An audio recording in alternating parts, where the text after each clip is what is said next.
12, that's still 28. So 10 becomes 28. I think these are good set of numbers. Okay, we'll stay with Modi 365. That's the top theme. Ravi Uppal, Managing Director and Group CEO of JSPL, joins us. Ravi, good afternoon and fantastic to have you back.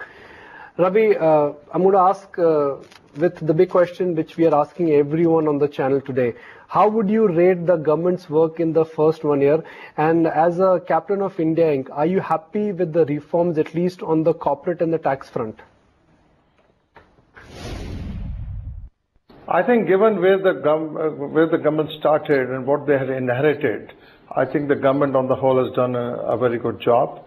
They have brought a lot of clarity, to the policy framework.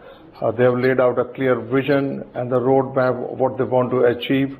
And obviously, some of the initiatives taken by them are very bold, and they'll require a lot of, homework before we can see the benefits of those policy initiatives.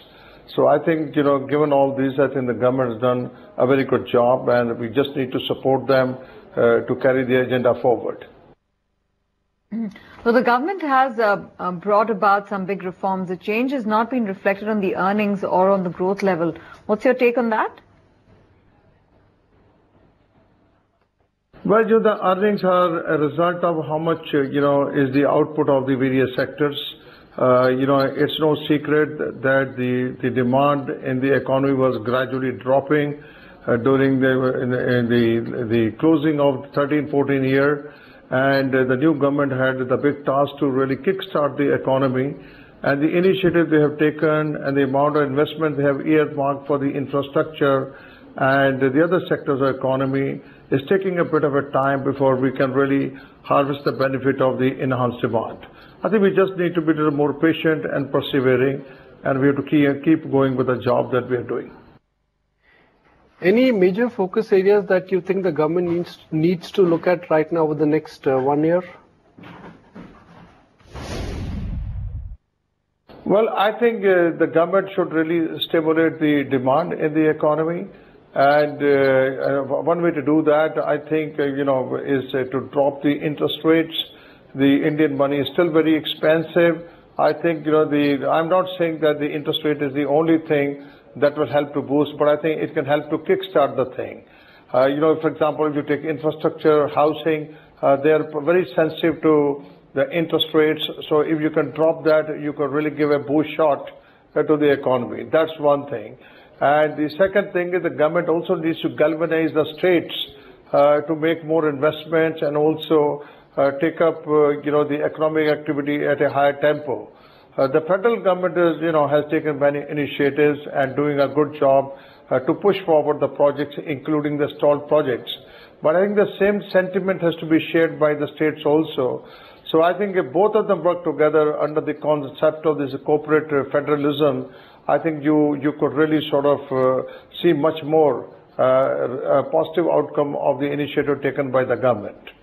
And the third thing that I think the government needs to do is to make sure that there's a lot of talent which is brought maybe from the private sector into the government, so that the implementation of their schemes, which is the crux to stimulate the economy, gets its due.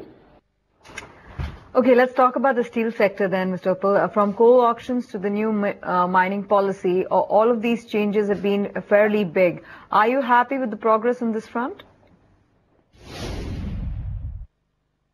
Well, first of all, I'm very happy that the government finally has approved the MMRDA Act, which I think is going to provide a lot of stimulus to the growth of the mining sector and the other downstream units, like whether it's steel, power, or any other metallurgical units. That's a big positive forward. The steel sector has been sort of going through a challenging time, not only for internal reasons, but globally there has been a slowdown in demand for steel. And secondly, countries like China, Russia, Japan and Korea have also been trying to export a lot of steel to the other countries, including India. India, having low sort of tariff barriers, has obviously become a popular destination for countries like China to dump the steel here.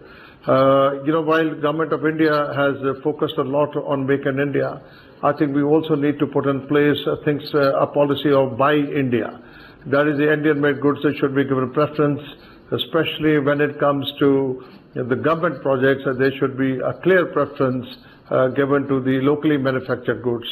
So this, I think, will also help to protect, in a way, the Indian industry, give them the kind of support that they need at this stage. Let's not forget that India today is the third largest producer of steel in the world, and we easily can come into slot number 2, provided we get, the government support at this stage. Government should also consider qualitative and other quantitative steps to see how the Indian steel industry can be protected during its formative years. Ravi, great to have you back on it, and thank you for your insights. Before we take a break and wrap this edition of Market Sense, let's go to Sandeep.